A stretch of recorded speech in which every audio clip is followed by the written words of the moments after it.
नमस्कार दोस्तों, Excel academy पर आप सभी का स्वागत है।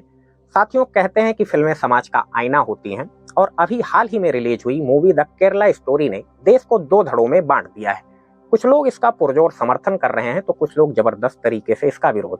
समर्थन करने वाले बोल रहे हैं कि फिल्म में एकदम सब कुछ सच दिखाया गया है, कुछ भी गलत नहीं दिखाया गया है।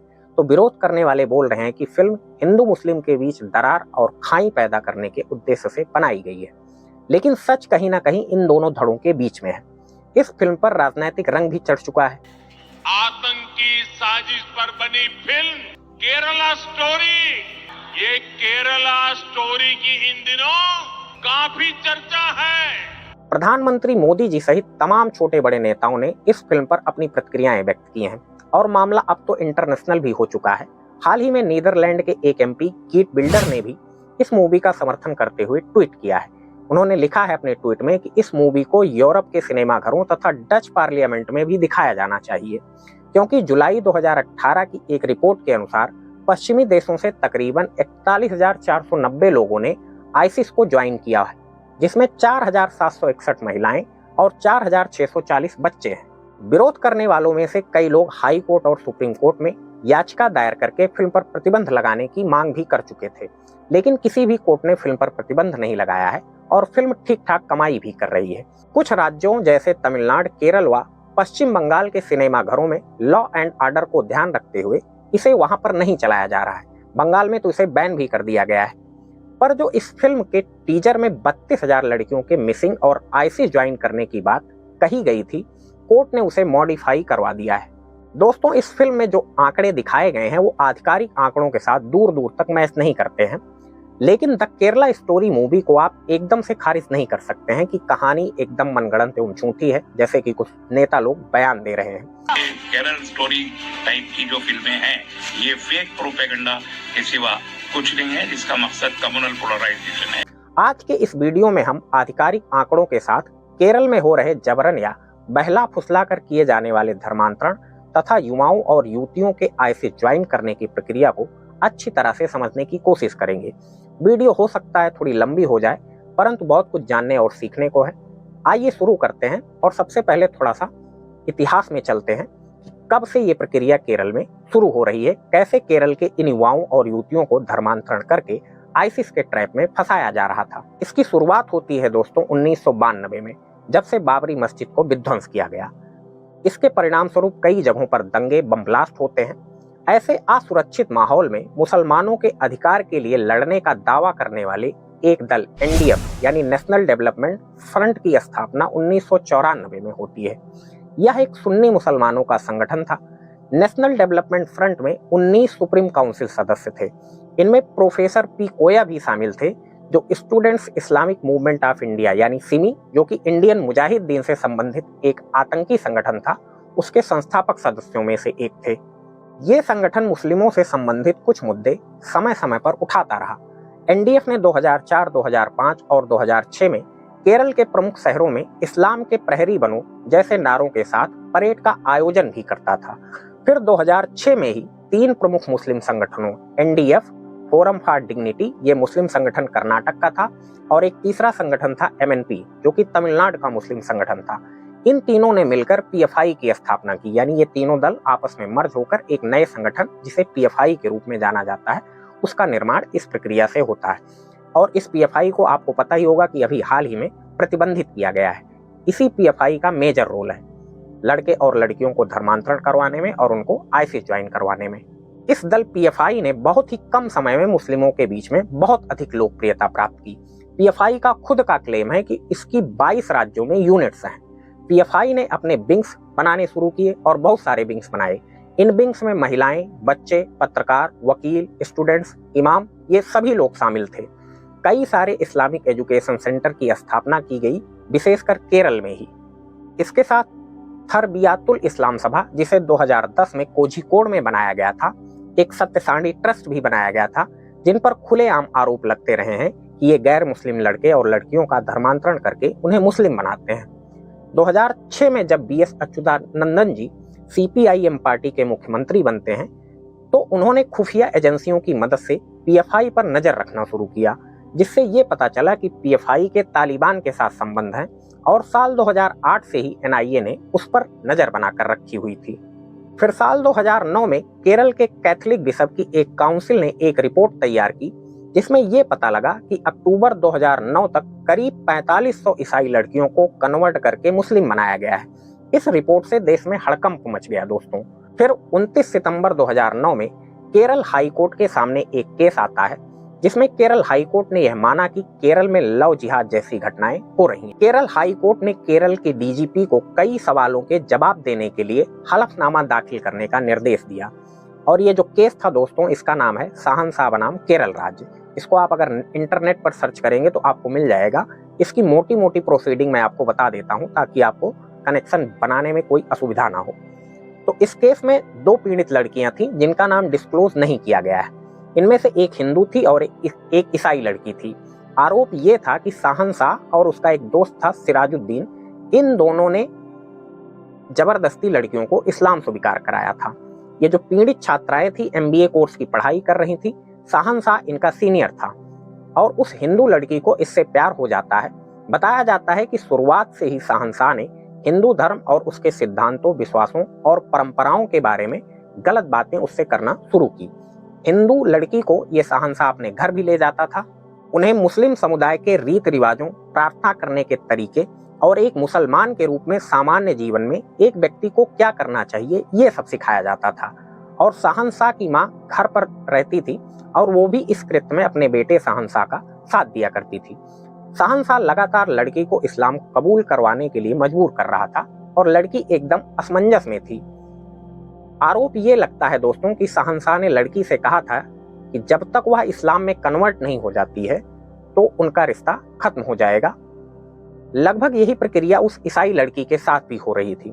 लड़कियों को यह बताया गया था कि उनका संबंधित धर्म अच्छा नहीं है और मोक्ष प्राप्त करने का एकमात्र तरीका सिर्फ इस्लाम ही है।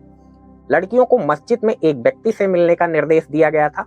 वह व्यक्ति भी उन पर फौरन इस्लाम कबूल करवाने का दबाव बनाता था, लेकिन लड़कियां तुरंत अपना धर्म बदलने को तैयार नहीं थीं। तुरंत सफलता मिलती ना देखकर शहंशाह ने लड़कियों को घर से भागने का निर्देश दिया।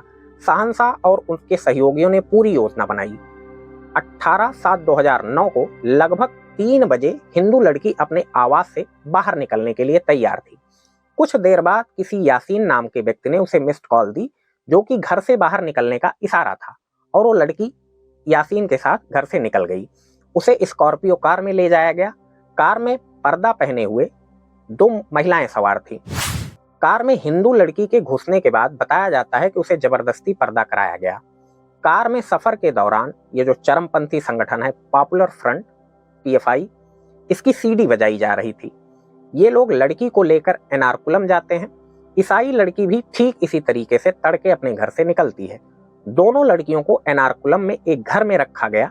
लड़कियों को निर्देश दिया गया था कि वे अपने माता पिता से मोबाइल फोन पर अलग अलग जगह से संपर्क करें ताकि ट्रेस करने में वो पकड़े ना जा सके। इन लड़कियों ने अपने माता पिता से संपर्क किया और कहा कि वे इस्लाम धर्म अपनाने के लिए पुन्नानी जा रहे हैं। इसके बाद कॉल काट दी जाती है। दोनों लड़कियां अगले दिन तक एर्नाकुलम स्थित उस घर में रहीं। अगले दिन उन्हें पॉपुलर फ्रंट की महिला विंग की आयोजक खदीजा और निशात द्वारा लांसर कार में मलप्पुरम लेके जाया जाता है। वह वहां पर हनीफा हाजी के आवास पर पहुंचते हैं। 10 मिनट के बाद उन्हें कोंडटी में दूसरे घर पर ले जाया गया। उन्हें वहां 2 सप्ताह तक रखा गया। इस बीच पॉपुलर फ्रंट के सदस्य नियमित रूप से लड़कियों से मिलने भी आते थे। सिराजुद्दीन ने ईसाई लड़की के साथ अननेचुरल सेक्स भी किया था। इसी दौरान 2 सप्ताह तक कोई खबर न मिलने पर लड़कियों के माता पिता द्वारा बंदी प्रत्यक्षकरण याचिका यानी हेबियस कॉर्पस पिटीशन दायर की जाती है। इन दोनों को पकड़ा गया। सिराजुद्दीन पर 377 का मुकदमा भी लगाया गया और कोर्ट ने इनकी बेल एप्लीकेशन को भी खारिज कर दिया। इस केस में फैसला सुनाते हुए जज साहब ने कहा था कि इस तरीके के मामले पिछले 3 सालों में बहुत तेजी से बढ़े हैं। केरल हाई कोर्ट द्वारा लव जिहाद या रोमियो जिहाद शब्द का इस्तेमाल पहली बार किया गया था।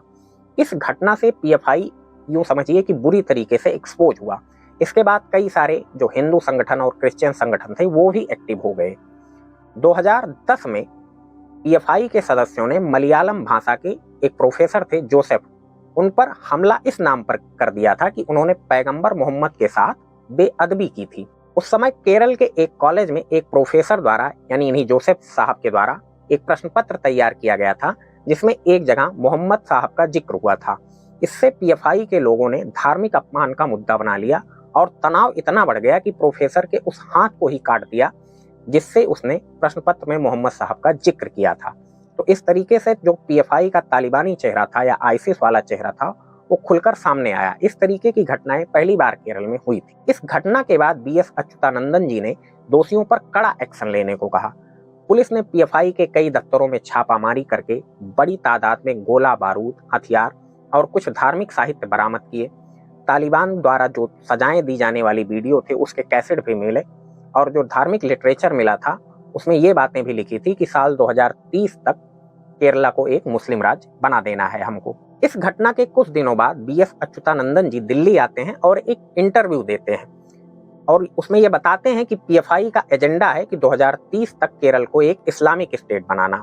फिर साल आता है 2011, कांग्रेस पार्टी की सरकार बनती है और मुख्यमंत्री बनते हैं श्री ओमान चांडी जी और पीएफआई की गतिविधियां अपनी चलती रहती हैं। अगस्त 2011 में केरल पुलिस ने 2 लोगों नसीर और सीना फरजाना को गिरफ्तार किया गया। इनसे जब पूछताछ की गई तो उसमें यह पता चला कि ये दोनों आईसिस के हैंडलर हैं और गैर मुस्लिम लड़के और लड़कियों का ब्रेन वॉश करके उनको आईसिस के लिए रिक्रूट करते हैं। ये सत्य सारणी ट्रस्ट के लिए काम करते थे, जिसके बारे में अभी मैंने आपको बताया था। 2011 में ही सोनिया सेबेस्टीन नाम की ईसाई लड़की को एक कंप्यूटर इंजीनियर अब्दुल राशिद अब्दुल्ला से वो मिलती है और दोनों में प्यार हो जाता है। फिर अब्दुल उसे इस्लाम में कन्वर्ट हो जाने के लिए कहता है। पहले तो वो मना करती है, फिर उसका ब्रेन वॉश करके अब्दुल राशिद अब्दुल्ला उसे इस्लाम स्वीकार करा लेता है और ये जो सोनिया लड़की थी अब ये आयशा बन जाती है और इसे आईसिस से जोड़ दिया जाता है। अब्दुल राशिद अब्दुल्ला था, ये भी आईसिस का क्या था, एक एक्टिव हैंडलर था, ध्यान रखिएगा। और इसकी एक बीवी थी यास्मीन। इन दोनों ने मिलकर पीस एजुकेशनल फाउंडेशन, ये एक मतलब संस्था थी, उसके बैनर तले करीब 10 स्कूल बनाए थे और आरोप ये लगता है कि तकरीबन 21 गैर मुस्लिम लड़कियों का इन दोनों ने मिलकर धर्मांतरण कराया था। निमिषा नाम की एक 23 वर्षीय हिंदू लड़की को भी इन्होंने अपने टारगेट पर लेकर अब्दुल ने इसकी शादी वेस्टन नाम के एक लड़के से कराई, जो कि शुरुआत में क्रिश्चियन था, बाद में वो भी कन्वर्ट होकर मुस्लिम बन गया था। साल 2012 में ओमान चांडी जी ने 25 जून 2012 को कोर्ट में इस मसले पर बयान दिया, जिससे ये पता चलता है कि 2006 से 2012 तक 7,713 लोगों ने इस्लाम में अपना धर्मांतरण कराया है।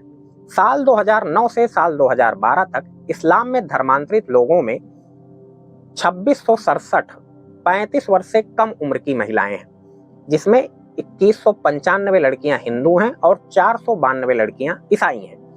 टाइम्स ऑफ इंडिया अखबार ने 15 जुलाई 2016 को केरल की इंटेलिजेंस रिपोर्ट के हवाले से बताया है कि कोझिकोड और मल्लापुरम में 2 मान्यता प्राप्त रिलीजियस कन्वर्जन सेंटर में 2011 से 2015 के बीच 5,793 लोगों ने इस्लाम धर्म अपनाया है। रिपोर्ट में सरकारी अधिकारियों के हवाले से दावा किया गया है कि गैर मान्यता प्राप्त केंद्रों में होने वाले धर्म परिवर्तनों की संख्या इससे काफी अधिक हो सकती है। ये तो सिर्फ जो मान्यता प्राप्त कन्वर्जन सेंटर थे उनके आंकड़े हैं। रिपोर्ट में बताया गया कि इस्लाम धर्म को अपनाने वाले लोगों में लगभग आधी महिलाएं हैं। इनमें से अधिकांश महिलाएं यानी 76% वो 35 साल से कम उम्र की हैं। जिन लोगों ने धर्म परिवर्तन किया उनमें 4,719 हिंदू थे और 1,074 ईसाई थे। फिल्म में जो 32,000 का आंकड़ा दिखाया गया है, यही दोस्तों विवाद का सबसे बड़ा कारण था। फिल्म में शुरुआत में दावा किया गया था कि 32,000 लड़कियों का धर्मांतरण किया गया। तो जब इसके डायरेक्टर सुदीप्तो सेन से इसका सबूत मांगा गया तो सुदीप्तो सेन ने यह कहा कि साल 2010 में केरल के तत्कालीन सीएम ओमान चांडी ने विधानसभा के सामने ये एक रिपोर्ट रखी थी। उन्होंने कहा था कि हर साल लगभग 2,800 से 3,200 लड़कियां इस्लाम धर्म अपना रही हैं। बस इससे अगले 10 सालों का हिसाब अगर लगा लें तो ये संख्या 30 से 32,000 के बीच होती है।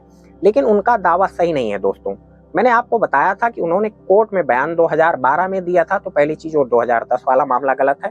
और जो सुदीप्तो सेन जी दावा कर रहे हैं उनके दावे से अलग ओमन चांडी ने अपने बयान में ये नहीं बोला था कि केरल में हर साल 2,500 लड़कियों का इस्लाम में धर्म परिवर्तन हुआ था। उन्होंने जो आंकड़ा दिया था वो करीब 6.5 साल के दरमियान का था। एक बात ये भी ध्यान देने वाली है कि महिलाओं के आईसिस में शामिल होने पर ओमान चांडी ने कुछ नहीं बोला। और जैसा कि मैंने आपको बताया था कि कुछ लोग फिल्म को बैन करने के लिए कोर्ट गए थे, तो कोर्ट ने बैन न लगाकर इस दावे को दुरुस्त करने को कहा।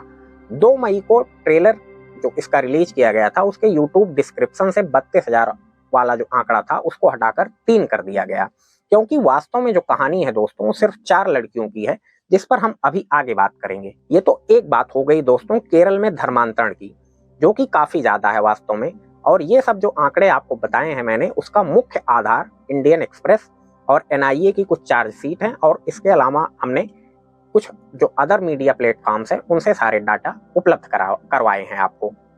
अब दूसरा मुद्दा जो कि हमारी राष्ट्रीय सुरक्षा से जुड़ा है वो है केरल से लड़के और लड़कियों का आईसिस ज्वाइन करना। तो आईसिस के बारे में पहले एक ब्रीफ आइडिया ले लेते हैं। आईसिस का सपना था कि पुराने जमाने की तरह जो खिलाफत कभी हुआ करती थी उसकी स्थापना करना, और शुरुआती कुछ सालों में ये सीरिया और इराक में कुछ हद तक सफल भी रहे। 2017 से इनके हाथों से लगभग जो सारे बड़े क्षेत्र जिन पर इन्होंने कब्जा किया था वो भी निकल गए, और 2019 में ट्रंप चचा ने अबू बकर अल बगदादी जो कि स्वघोषित खलीफा था उसको मार गिराया। अब ये लोग चूहों की तरह किसी टिपिकल आतंकवादी संगठन की तरह बिल में छुपकर कभी किसी जगह पर बम ब्लास्ट करके निर्दोष लोगों की जान ले लेते हैं। 2013 से 2016 तक इनको बड़ी सफलता इसलिए मिल गई थी क्योंकि सीरिया और इराक में अस्थिर सरकारों का दौर था, और इन्होंने अपना प्रोपेगेंडा फैलाकर दुनिया भर के मुस्लिमों को अपनी ओर आकर्षित किया था, और भारत से भी कई सारे लोगों ने इनको ज्वाइन किया था। लेकिन ये आंकड़ा जो 32,000 वाला है वो कदापि सही नहीं है, उस पर मैं अभी आगे आपसे बात कर रहा हूँ कि आधिकारिक आंकड़े क्या हैं और कुछ यूएस के आंकड़े क्या हैं और अदर जो सोर्सेस हैं उनके आंकड़े क्या हैं। 2014 की ये खबर आप स्क्रीन पर देख सकते हैं, जिसमें बताया गया है कि 18 भारतीय लोगों ने आईसिस को ज्वाइन किया है, जिसमें 2 लड़के मुंबई के ठाणे से भी हैं। 2015 की भी खबर ये आप देख सकते हैं कि 4 भारतीय लड़ाकों की मौत हुई है। अगस्त 2019 में मल्लापुरम एक इंजीनियरिंग छात्र मोहम्मद मोहसिन के परिवार को एक संदेश ये मिला था कि उनका इकलौता बेटा अफगानिस्तान में अमेरिकी ड्रोन हमले में मारा गया है। कुल 100 लोगों का आंकड़ा हमारी एजेंसीज के पास है, जिसे 2016 और 2017 के बीच में माना जाता है। 2019 में केंद्रीय मंत्री श्री जी किशन रेड्डी जी ने बताया था कि एनआईए व विभिन्न राज्यों की पुलिस द्वारा 155 ऐसे लोगों को गिरफ्तार किया गया है जो कि आईसिस ऑपरेटिव और सिंपथाइजर। तो जो आंकड़ा अगर हम अपना सरकारी माने तो ये संख्या 155 है। तो 32,000 या 30,000 इस तरीके का आंकड़ा ये निश्चित रूप से भ्रामक। यूएस स्टेट डिपार्टमेंट की एक report country reports on terrorism 2020 India के मुताबिक नवंबर 2020 तक भारत से 66 लोग आईसिस में शामिल हुए थे। अमेरिकी विदेश विभाग आतंकवाद के खात्मे के लिए रिकॉर्ड तैयार करता है, जो अलग अलग देशों की एजेंसियों और आंकड़ों के आधार पर होता है। इस तथ्य में एक जरूरी आंकड़ा और भी है, 2019 में प्रकाशित ऑब्जर्वर रिसर्च फाउंडेशन की रिपोर्ट। इसमें कहा गया है कि भारत की ज्यादातर आईसिस में भर्तियां वो केरल से हुई हैं, और ये आंकड़ा लगभग 30% है।